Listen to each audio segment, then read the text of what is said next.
And there are major developments tonight on the campaign trail as Governor Mitt Romney has extended his lead over President Barack Obama. Look at this. According to the latest Gallup poll, Romney now holds a majority, 51% of the vote, over Obama's 45%. Now, that is a 6-point advantage, not even close to being within the margin of error. And this bombshell poll comes one day after more than millions of Americans witnessed the president of the United States mislead you, the voters, about everything from his own record to his opponent's views. Now, thanks to President Obama, the truth went untold for more than 90 long minutes during the second presidential debate.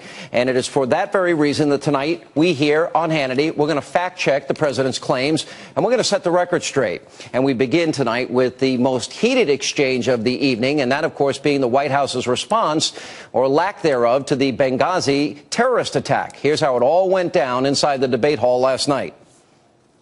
On the day following the assassination of a United States ambassador, the first time that's happened since 1979, when we have 4 Americans killed there, when apparently we didn't know what happened, that the president, the day after that happened, flies to Las Vegas for a political fundraiser. The day after the attack, Governor, I stood in the Rose Garden and I told the American people and the world that we are going to find out exactly what happened, that this was an act of terror. I think it's interesting the president just said something which is that on the day after the attack, he went to the Rose Garden and said that this was an act of terror.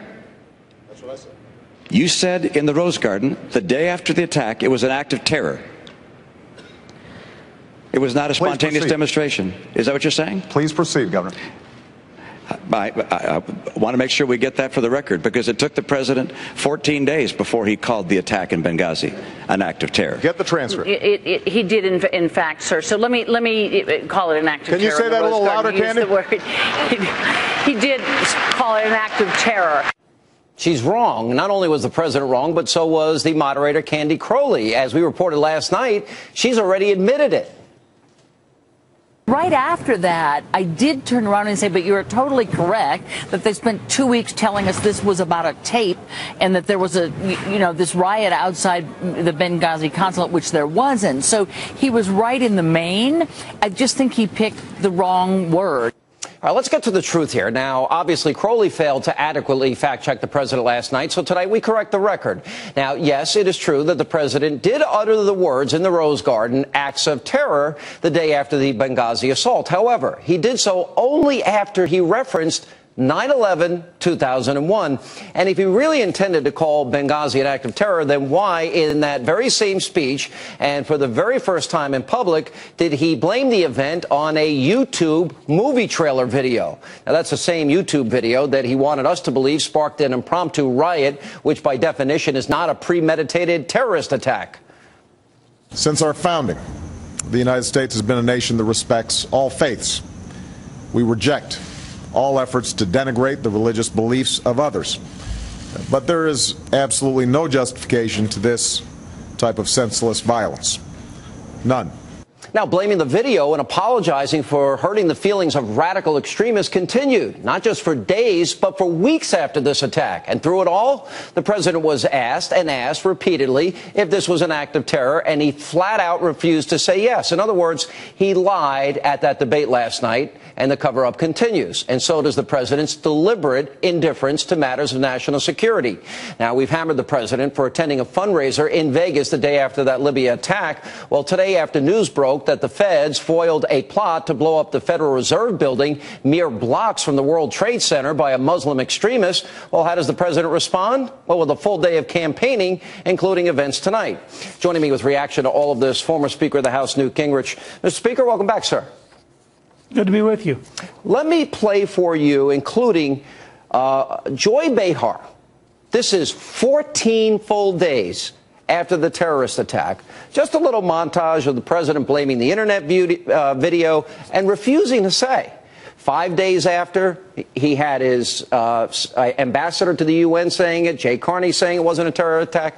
9 days and 14 days after, the president refused to acknowledge it's a terrorist attack. Watch this. We're still doing an investigation, and there are going to be different circumstances in different countries. We don't know yet. And so we're going to continue to investigate this. Heard Hillary Clinton say that it was an act of terrorism. Is it? What do you say?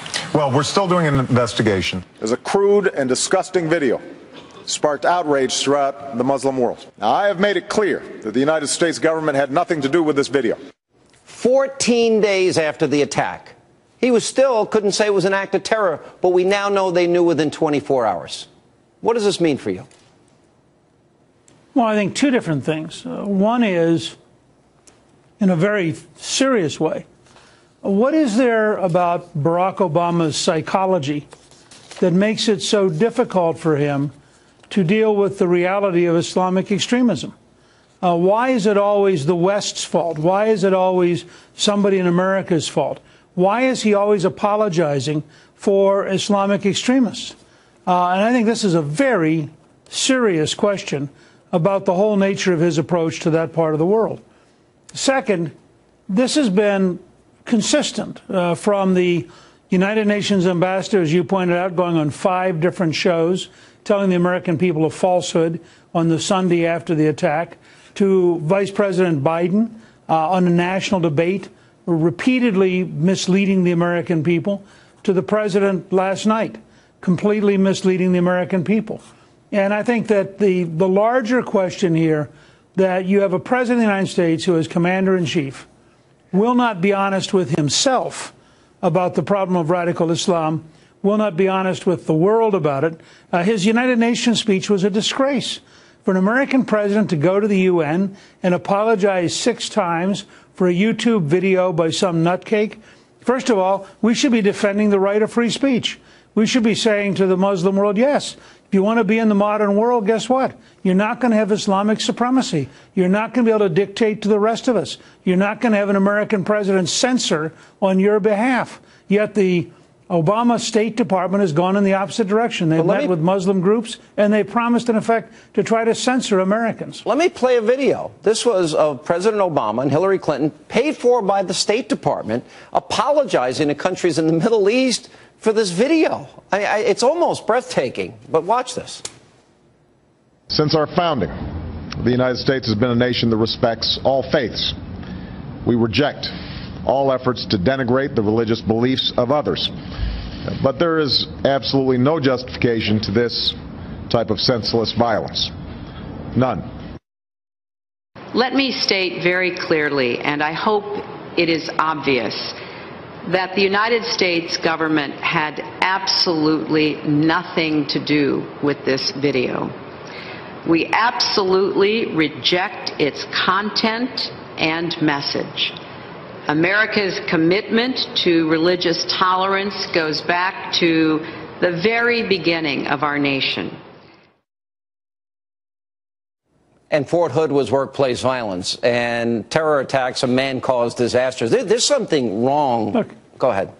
Well, look, there are 3 or 4 things wrong with this. First of all, I was told that the U.S. government paid $70,000 of our tax-paid money to put this on Pakistani, to make it and put it on Pakistani television. So if you're the average taxpayer and you wonder about the deficit, what a waste of your money and what an outrage to have this kind of thing put on with your money. Second, they don't believe in religious liberty when they're attacking the Catholic Church.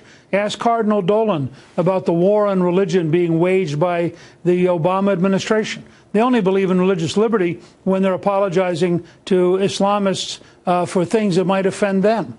Third, it's not senseless violence. This is the heart of what's wrong with the entire Obama approach. If you are al-Qaeda and you have an opportunity to kill an American ambassador, that is, from their standpoint, a very intelligent, rational thing to do. It's precisely the inability of President Obama and his team to come to grips with the fact that we are at war with an extremist movement on a worldwide basis that wants to kill us. So from their perspective, this isn't random, senseless violence. This is a deliberate. When 100 people get organized to attack your consulate, that's not senseless violence. That's terrorism. Quickly, what do you make of those numbers, 51-45? I think they're going to get better. I think that we've signed. This is the beginning of the collapse of Obama. I think facts are going to weigh him down, and he's going to lose this election by a surprising margin. All right. Former Speaker of the House, Newt Gingrich, always a pleasure to have you. Thank you, sir, for being with us. Thank you.